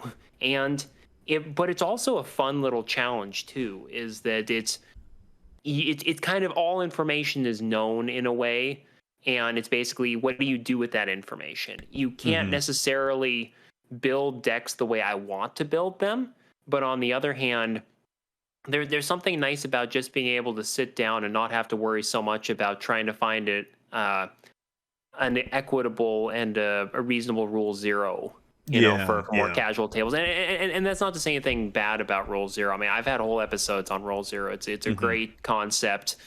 Doesn't always work, unfortunately, and when you get Nope. around people, especially those you don't know, works better online than in person. I've found from Yeah. limited understanding, but uh, yeah, what's nice about CDH is basically just okay. I'm going to slam this deck, and we're all going to try to beat the crap out of each other the best we can. And you're either going to be prepared for it or you're not. And it's kind of nice to have that challenge sometimes too. But I don't only do that. I still love casual. I still play Battle Cruiser. Oh That's yeah. still my Yeah. brand. It's just that CDH is it's a challenge for me because it's Something new. something different. Yeah. Instead of going to another format, which is very difficult for me because I don't have the buy-in, I don't I don't know the meta for any other format. But going to CDH is basically, well, I know the game. I know what's going on. I just need to learn exactly what's going on. And When so, yeah, it's easier for that way. when you've been playing CEDH, do you find the players you're playing with are more strict on the rules? Oh no! I mean, there's a huge misnomer, and this is what I fell into when I was first learning how to play EDH. Is we love to blame the CDH players for everything, right? Mm-hmm. And what I've come to realize when I decided to dip my toe into CDH is, there's some of the greatest people out there to talk with because they want to have a very, very good play environment for themselves. And that means not shutting people out of playing. Because if CDH players have only two people, they want four. They're not going to gatekeep you. I mean, the good ones anyway. Unfortunately, there's always going to be some bad apples. Mm-hmm. But the ones I've run across, the people I've made now have as friends as CDH players, they want to encourage you to play better and to help you build and understand because then it makes them have more fun because they don't want to beat the crap out of you because there's no fun in that. I mean, I'm going to quote Nathan here, the Hermit Druid on Twitter for this, is when I had him on one of my episodes a few months back, before the show, we were just talking about that CDH because I'm getting into it. I'm trying to understand it, and he's Yeah. picking the deck. He's picking my deck apart that I built. It's like, well, why are you putting this in? It's just, well, I don't know. It seems cool. Well, why are you doing that? Because I want to make sure that I have an experience that is fun for me, and I hope that you bring your deck up to this level. And just, I can take this one of two ways. Either I can feel really butthurt about it and just, well, that's not fair. I don't want to do that. Or I can say, okay, I see where you're coming from. We don't necessarily have to agree on casual magic, but we can have a fun play experience if I say, okay, I'm going to play exactly the same level of you are. We're going to try to beat the snot out of each other at CDH, and that's just the expectation. And we can still have a lot of fun doing that. I think it's just changing your expectations a little bit and understanding that CDH players just want to have a good time. And gatekeeping for them, it doesn't do anything because it just scares people away and makes people hate them. And they don't want to be hated. They're just like you and I. They want to have fun games. They're just doing it in a different way, different level of optimization, excuse me, and efficiency than we would have at a battle cruiser or like mid power level, if we want to say that. It's just a different set of expectations, but it's the same game, just done a little differently. So what in your mind constitutes the difference between, say, a high level optimized deck and like a competitive EDH deck? Like, what's really the difference there? I'm glad you asked there, actually, Zuby. Is I have just prior to me recording this, I was actually just talking to another friend of the show, Mr. Fitzy Fitz, hosts of Arena of the Ancients over on Twitch, if you're interested in checking out his CDH content. And I was just talking about this exact thing with him for an episode that'll be coming out in a couple of weeks on my show. And basically talking about how do you bring a casual deck into kind of a fringe or CDH meta, and just kind of saying, okay, just talk to me like I don't understand anything you're saying. Give me like the kindergarten or the first grade high level understanding of this. What do I need to push this deck up? And really, the difference between optimized casual and CDH, I think, is just the mindset. Really, is super optimized casual, you will still you can still have some really, really fast, efficient stuff going on. I'm not going to say anything about that. But what CDH is again, it's a mindset. It's the idea that everyone is doing this the exact same way, or kind of the same way. Is we're running only the best cards, period. In most cases, we're running the best cards. Obviously, some decks have other cards that don't seem all that great, vice versa. But really, what CDH is a mindset. It's about trying to, in theory, play with the most powerful cards ever printed, and it's trying to get places the most efficient way possible by using a pretty certain card pool. So you're going to be running very few lands. You're going to be running very tight combos. You're running all the fast mana you can get your hands on. Your Mox Diamonds, Mox every legal Mox in theory you can run here. You're running your $2,000 Gaia's Cradles and not Tolarian Academy, but Tabernacle, Yeah. Pendrell Veil, things like that. It's like you're playing with the most powerful cards in Magic, and that it definitely has its own alert to do that. Because I mean, I talk about my own homebrew that I built when I was first trying to get into CDH, and it's always going to kind of be on the workshop bench, right? It's I'm always going to be tinkering with it. It's always trying to find that right way to see if I can make the 99 cards that I have, or 98 if I use my partner commanders, to try to do the thing that it's trying to do as quickly as possible. But the difference between that deck and the more high-powered casual I have is really the card choices. Is instead of running, more sorceries, I'm going to be running the best cards. I'm going to be running every card I can't afford or don't want to spend money on. I'm going to be running every tutor I can get my hands on. I'm going to be running the $600 Mox Diamond. My personal list runs Bazaar of Baghdad, which is thousands of dollars because I need to get cards in the graveyard for reanimation combo. I'm going to be running the best cards ever printed in that deck. The high power casual version of my deck I built with, hey, I have these cards in my collection. How can I try to push this power up decently, knowing that it's not quite competitive, but it's still fairly good? Versus the competitive is just, I want to try to win as quickly and efficiently as possible, and these are the cards I need to do that. And that's really the difference, is the mindset and then just some of the card choices. You really don't necessarily have pet cards in CDH. You just try, every card is in a deck for a reason. And if it's a dead card, you basically cut it. No, that makes sense. Totally makes sense. I mean, it strikes a lot to me similar to when I used to play like Legacy and Modern. Always try to play the most efficient cards, and I mean, the way you talk about competitive EDH, I feel like you'd love something like Legacy. Of course, barring the price. The price of Yeah. Legacy now is just insanity. But That is really what's stopping me from doing that, Zuby, is I think now that I've gotten into CDH is I would really enjoy Legacy, but yeah, I'm not gonna drop, if I'm not gonna drop $3,000 to make my Godo Bandit Warlord deck for CDH, fully decked out in actual cards, REL legal and everything.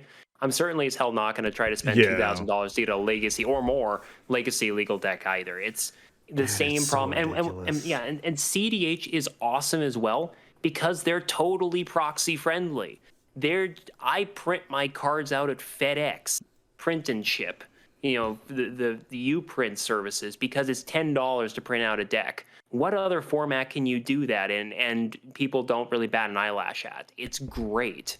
Yeah, I mean, you're not wrong. It's true. It's just, God, it's frustrating because as much as there are times where I wish I didn't sell out of Modern and Legacy because I do miss those formats, right?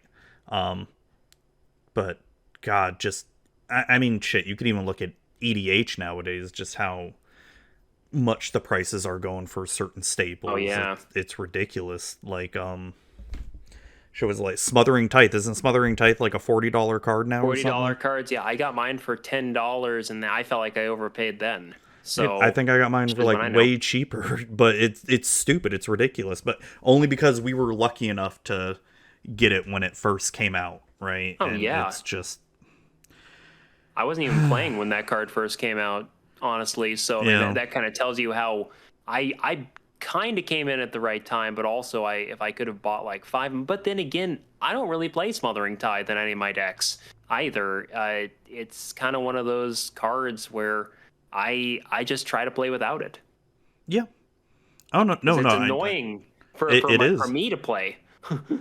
Oh, dude, same. So, I always talk shit about my Grand Arbiter deck, right? Because it's the control freak deck. But every time Mhm. I've played that deck, because it's got Rhystic Study, Smothering Tithe, other tax effects, it even gets annoying for me to play too. Like, do you pay the one? Do you pay the two?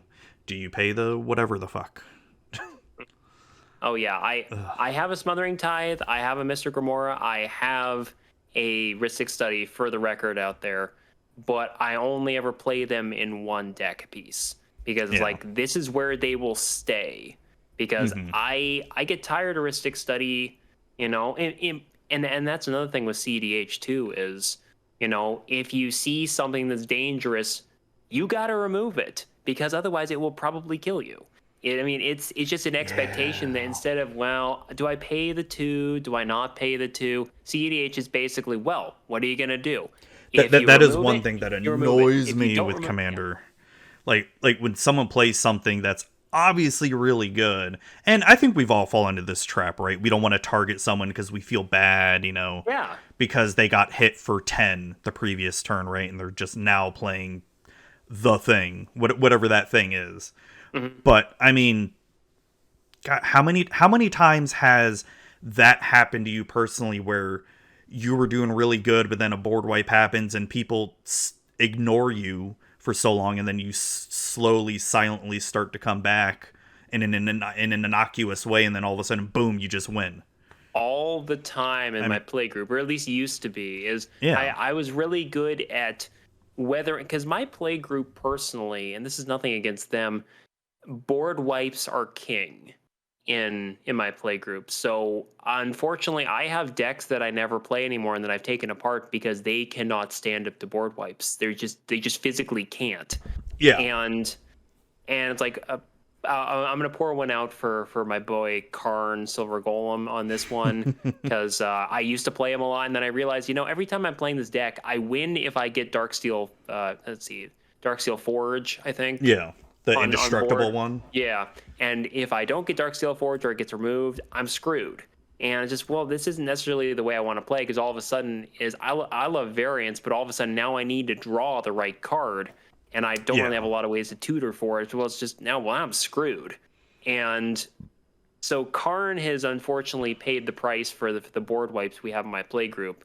And I've had to learn to get very sneaky with my card choices. So all of a sudden, I'm running 3, 4 pieces of protection just to keep my stuff on the board because I know board wipes will happen. And in game, it's just, okay, things are happening. Well, you know what? Instead of playing this thing that'll obviously help my board state, I'm just going to sit here because I know a board wipe is coming in the next 2 turns. I know a board wipe is coming in the next 2 turns because I don't have one, but I know they do.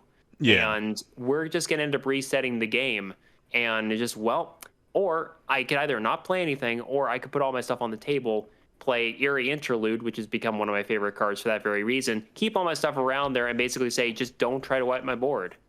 You know, simple as that. So it's it's complicated, honestly.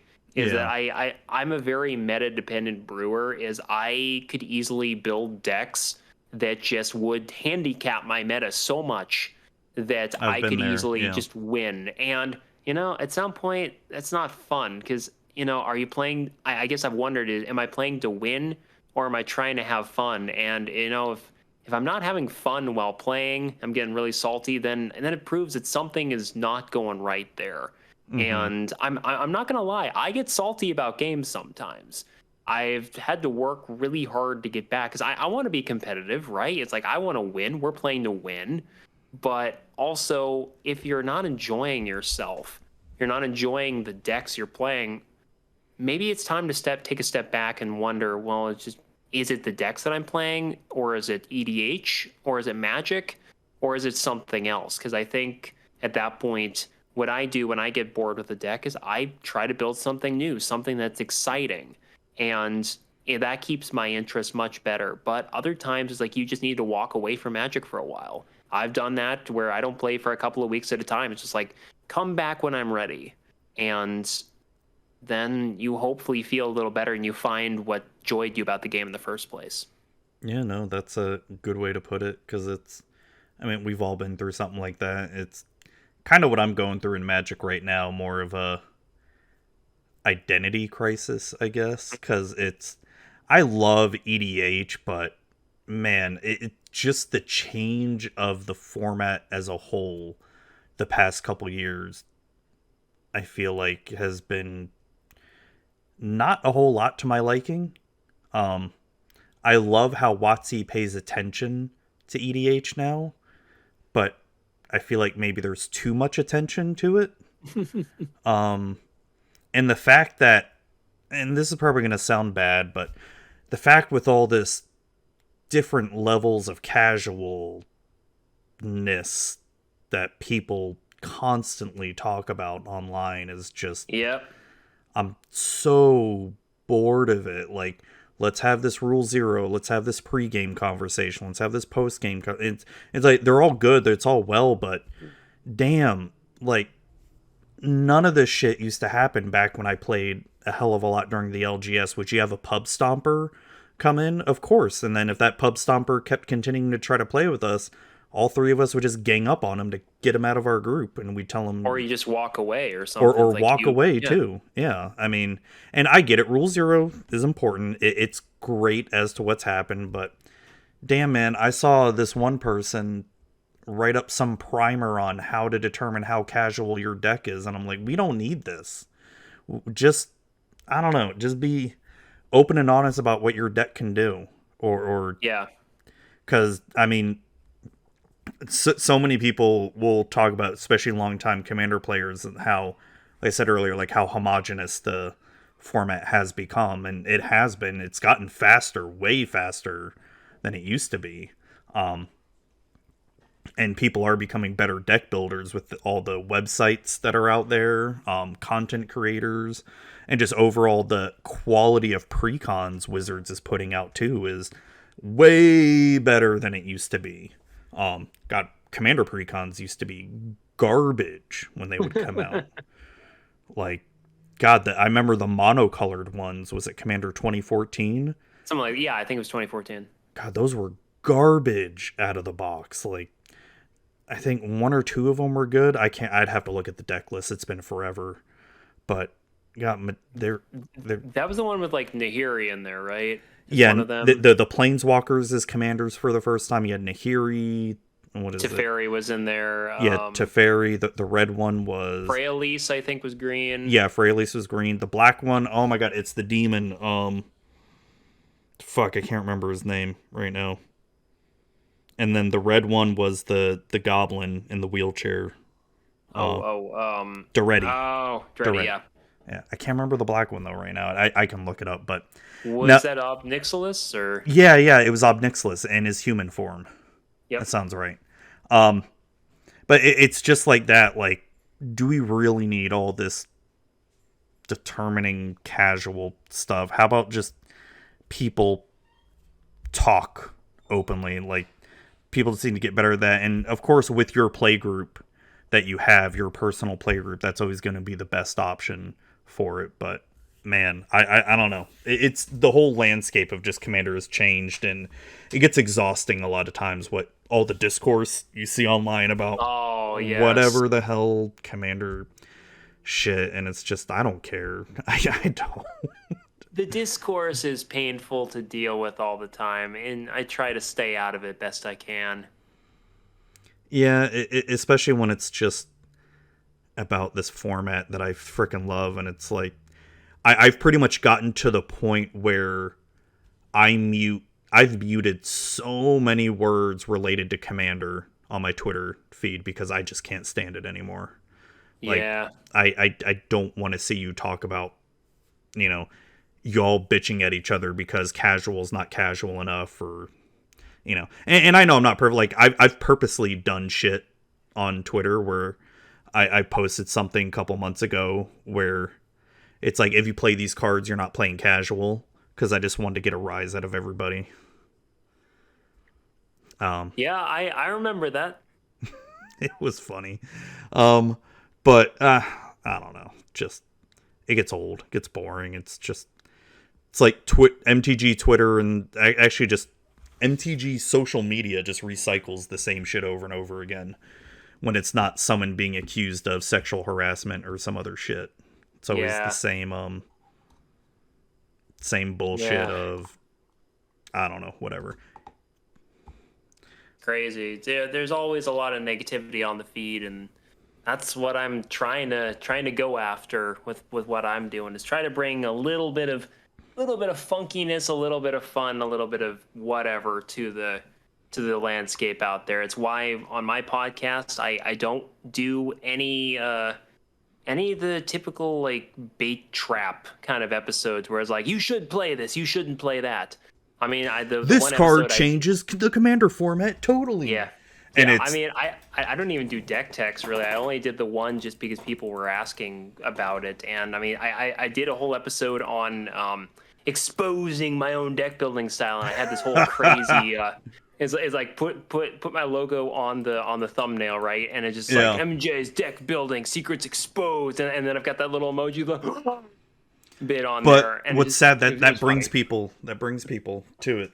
Like I those know. headlines. It's stupid algorithms, but yeah, Yeah, whatever. and it's actually that episode did really well, and I get in the episode and it's just I build this really funky way, and it's just what I do. So it was a very honest conversation, but I even just poked fun on Twitter. It's like, hey, I'm putting clickbait titles on my stuff here. I've got this clickbaity thumbnail here, and y'all better watch out because it's clickbait, right? And it's a legitimate episode that I do, but it was funny to just kind of poke fun at the algorithm for that. I mean, shit. Just look at the trending stuff on YouTube and the thumbnails and some of the titles, and it's like, fuck, man, this is what people watch, especially kids. Oh my gosh! Like, I'll Oh look at yeah. my she's 12. Yeah, my 12-year-old daughter. Her like when she'll watch YouTube on TV, just the shit she watches. Just oh my gosh, the amount of clickbait stuff. It's like it works. It works. Her little mind is wanting to see, what happens if you squish, tennis balls in a hydraulic press. And she'll watch, 15 of those videos. Oh yeah. That's why I didn't want to do clickbait. Is I wanted to have an honest conversation with myself and with my listeners. Is I want to make sure that I'm putting all my cards on the table. It's like we're playing telepathy. Just I'm Yeah. putting all my cards on the table and just saying, look, here's how I look at things. Here's how I build. There's no secrets here about how I'm looking at things. I just want to make sure we just get down to business. We just talk Mm-hmm. about whatever it is, and it's a formula that is actually surprisingly novel, unfortunately, in our landscape of just people talking about magic or just content creation in general. It feels like there's unfortunately a lot of clickbait out there, and it's like Unfortunately, it's it weird that works. yeah, it's weird that when we want to try to have honest conversations about this, we're fighting uphill. We're shouting into the void because our ideas are valid too. It's just that they don't have the greatest sounding title. I mean, if I have my episode like my thoughts on the Kamigawa Neon Dynasty Tumblr teaser post. This is a episode I did from January 24th. It's a legitimate title. I just literally talked for 16 minutes about what I looked at the Tumblr post and said, hey, this stuff sounds cool. I mean, I want to see what happens. And I could have easily said this is the greatest something, something, blah, blah, blah set ever. This is the worst set ever. I could have gotten triple the listens, but is that really fair to my brand? No. I No, mean, and you're not being honest to yourself either. I mean, that's one yeah. thing that I'm it's something that the quicker you can learn that as a content creator, if you're not being honest to yourself, the better. Because there's always that allure of, oh, I want to be popular, I want to be with the what you consider the in crowd or whatever, with the clicks, just like Yeah. I mean, how you are in school. It's yeah. Well, the thing is, I was never really into that in school because no one liked me. So for me, it's just I want to make friends what I feel is the right way to do it. yep. And again, that's just my opinion. You don't necessarily have to agree with me out there, listeners, on this one. But the way I look at it is I want to make friends. I want to build a community the right way that works for me. I want to be honest about things. I want to talk about my struggles. I did a whole episode. I mean, we talked for 5 minutes at least earlier about burnout, right? Mm-hmm. I did a whole podcast episode with Andy Fleury of the Guardian Project podcast. Had him on a long time ago talking about burnout for 30 minutes. And it's real. This is a grind. We do this stuff. We put ourselves out there for listens, for content reasons. And sometimes that kind of strips us down bare. So it's like we have to have these honest conversations about what we're looking for. And that episode, it's really just saying, we're human. We're trying to do these things, but at the end of the day, we do this content because we love it. And I sometimes I wonder, it's like sometimes you wonder if it's worth it. And Oh then you yeah, you oh find yeah. that spark of inspiration and you figure out it's all worth it because the friends you made, it's not just I may not get the comments on the YouTube where it's like this is the best thing ever. I may never be I'm never gonna be overly successful content creator. Let's just be honest here, because there's so much competition, and I'm not doing anything special out there, really. According to the algorithm, according to what people really watch. I don't have a YouTube. I mean, I don't do gameplay streams. I don't do YouTube videos. I don't do TikTok. I mean, just all the really popular stuff because mostly because I just don't know how, or it's really time consuming. Yeah. And but I'm just trying to do whatever I can to contribute to the conversation and just do the best I can. And I mean, sure. I mean, I want to keep growing. I want to keep this podcast, going strong. I want to keep growing. But at the end of the day, I guess maybe there's just a cap to how much I can do that. So how can I try to put the best content out there that I possibly can and make the friends I want to make by doing this and feel like I'm legitimately making some progress here and doing the things I want to do and getting there the right way for me. And I think that's probably all you can ask of yourself too. I mean, it's what makes you feel good for what you're doing. Is it the easy way to get all the easy clicks that you and I both know we could both be doing, but it's not being honest and true to yourself, right? It's not how you want to do it, because it's, while that thrill of excitement may get to you at first, like say you put out a clickbait video and you get like 5,000 downloads for it, right? Mm-hmm. And just, oh my gosh, it's such a great feeling. But after a while, that feeling's not going to last. It's going to make you feel scummy after a while, and especially if it's not true to how you feel too. You know what I mean? Yeah, I completely understand that, and that's why I wanted to not do that. I mean, that was the whole emphasis. I was watching a video from a major content creator and just watching this video and thinking, how come everything I'm watching on these videos always seems to be about someone trying to make a value judgment on a card, or you should be building like this?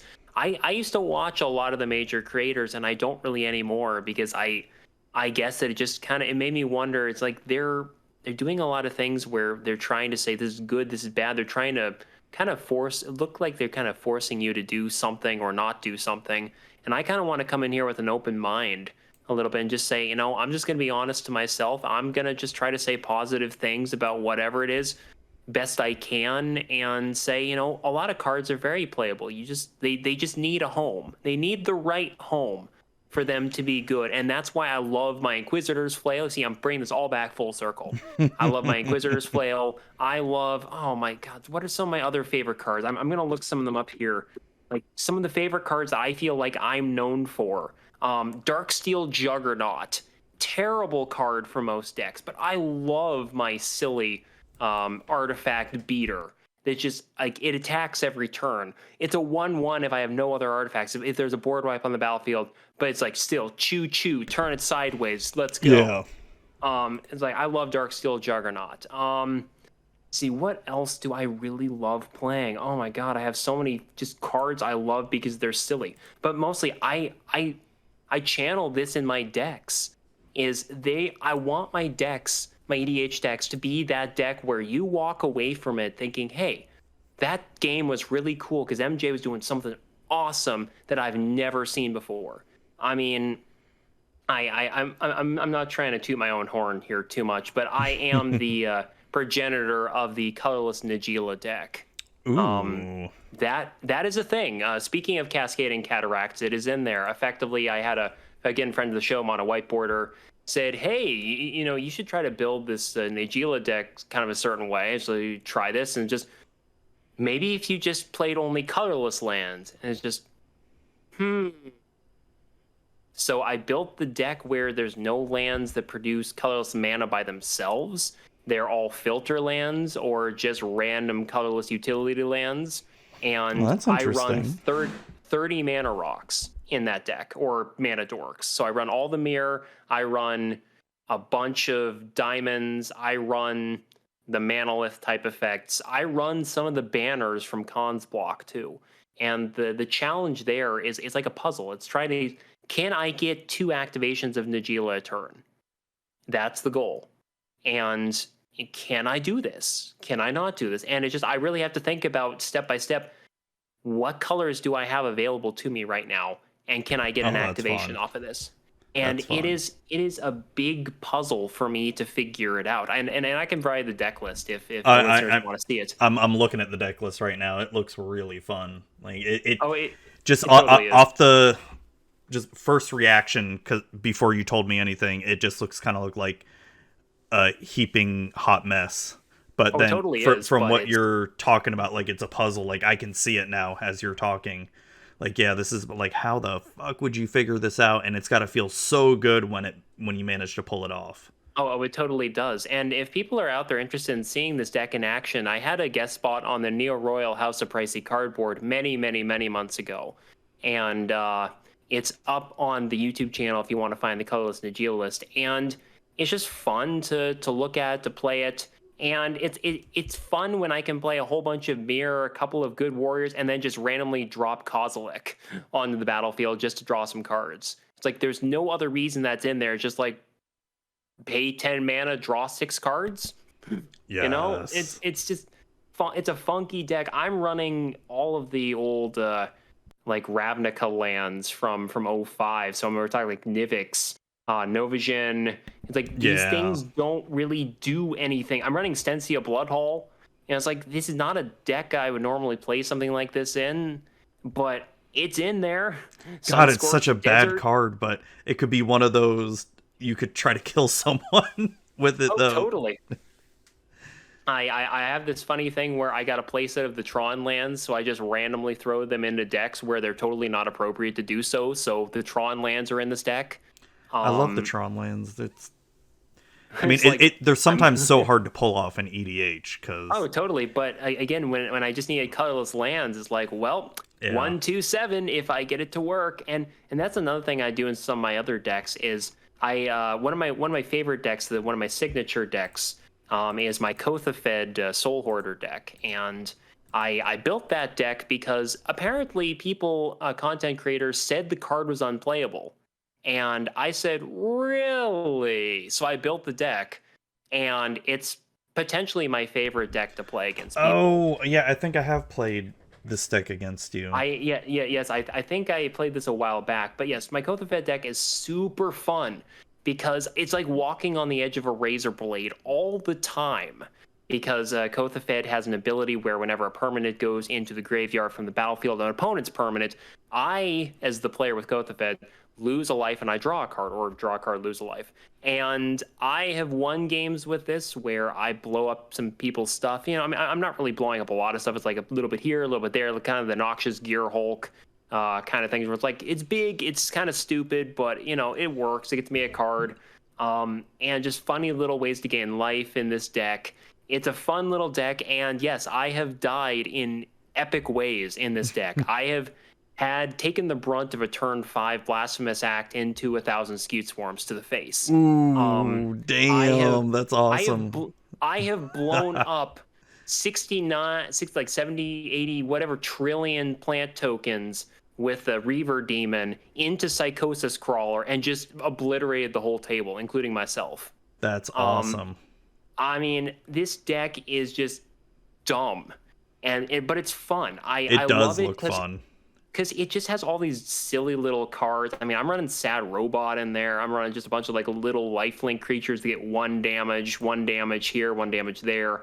Like little protection spells, fun cards you've never heard of, like Prism Ring, which is an artifact for 1. As Prism Ring enters the battlefield, choose a color. Whenever you cast a spell of the chosen color, you gain 1 life. This is a way I try not to die to my own commander. Um, just fun little things that I can do. I have 4 snow-colored swamps in here just because I have them in my collection. I don't use them. I don't need them. They're just there. And I'm also running all the Tron lands in this deck because, like, if I'm going to be drawing a lot of cards, I might as well play the Tron lands, right? So, just Yeah, I mean, why fun not? little fun. I mean, it hurts me too. It's like I should be playing a lot of swamps because I have swamp synergies, but Urza's power plant's kind of fun, and no one ever expects it. So you And just that's some of the best yeah, part. yeah, this is how I build decks, man. Is I love subverting expectations. I love color shifting. I love being that guy whose deck you will never forget, or it'll be hard to forget because I did something very, very different from the norm. I mean, I go on to EDH Rec and then I look, it's like, okay, people are playing this card, not playing that card. I'm going to go find something else. I'm going to go on Scryfall. I'm going to find some weird junk that no one's ever heard of. Yeah, there's just a lot of cool stuff. Like a deck I just built was Azorius Landfall. And, it's like it's a little bit different, but it's a token deck in the end. It's very known, but I just have some fun little landfall synergies. I have some recursion stuff going on there, but I'm not playing Crucible of Worlds. So just fun little things like that Yeah, that man. I just enjoy playing these. And all of my decks, if you really look at them, share that if someone else is playing this, I don't want to play it. I want to play differently. I want to be different. And that's really my brand is I want to bring silly decks that you've never heard of. If you want Bant Fairies, I've got one. If you want Reanimator deck with one of the best discard outlets in Anya Falconwrath, I've done that. If you want a Krark the Thumbless deck that is silly and stupid, I've done that. I mean, I've got Nagila. It's just I love how I build decks because they're different like me.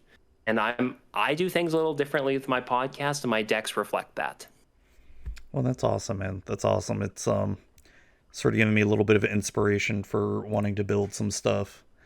Well, I think that's a great place to end it here too. I just want to first thank you for coming on and just, pretty last minute for coming on and chatting with me. About your podcast, about EDH, your deck building philosophies, your writing, all that stuff. I guess before we end it, do you want to give any shout outs before we end it here? Oh yeah, I mean, I want to give a shout out to all the people who I've, met along the way in this crazy journey of content creation. I mean, obviously, I'm going to start with you, Zuby, because as I did mention before the show, you really gave me my first break as a content creator. You were the first creator to find what I was doing and say, "Hey, I like what you're doing. Keep going." So that was just I cannot quantify how important that was for me as a creator where no one listened to me and then someone finally did.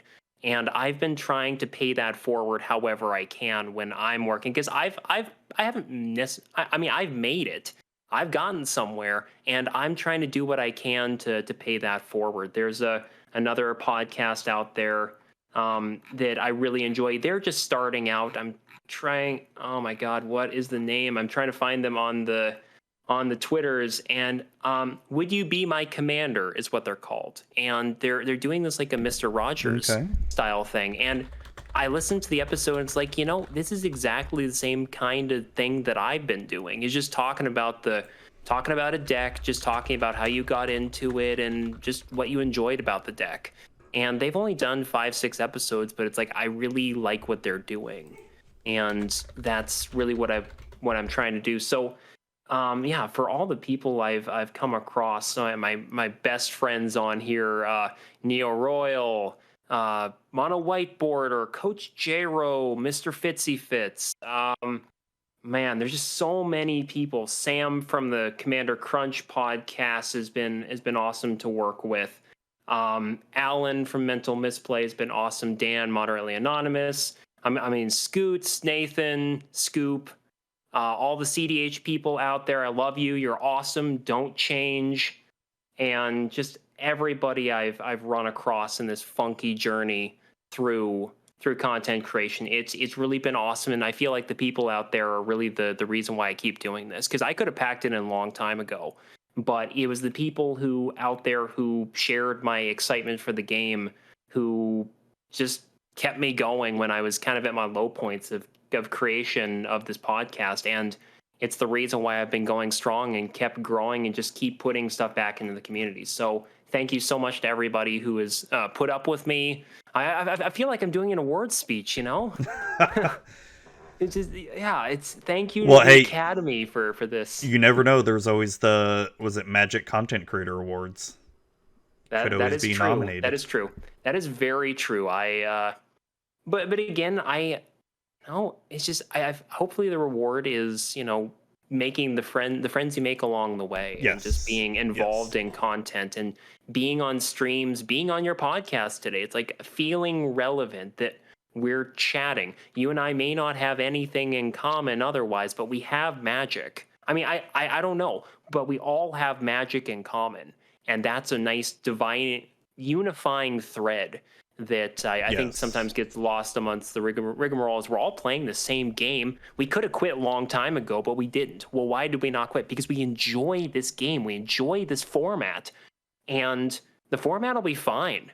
I mean, we may not necessarily agree to how exactly it's going to look, but the format's going to be fine. Yep. Nope, very well said. Well, thank you again, MJ, for, like I said, taking time out of your night for coming chatting on with me. Really appreciate it. Thank you for all the shout outs. And thank you all to the listeners, watchers, viewers out there for listening to us. And I hope you have a good night, MJ, okay? Yeah, you too. Thank you so much, and thanks to everybody out there for listening. I really appreciate it. Oh, you're welcome. All right. All right, thank you all for listening to the show. I hope you all enjoyed it, and thank you, MJ, for coming on and taking time out of your night for chatting with me. We had some really good conversations. I really enjoyed it.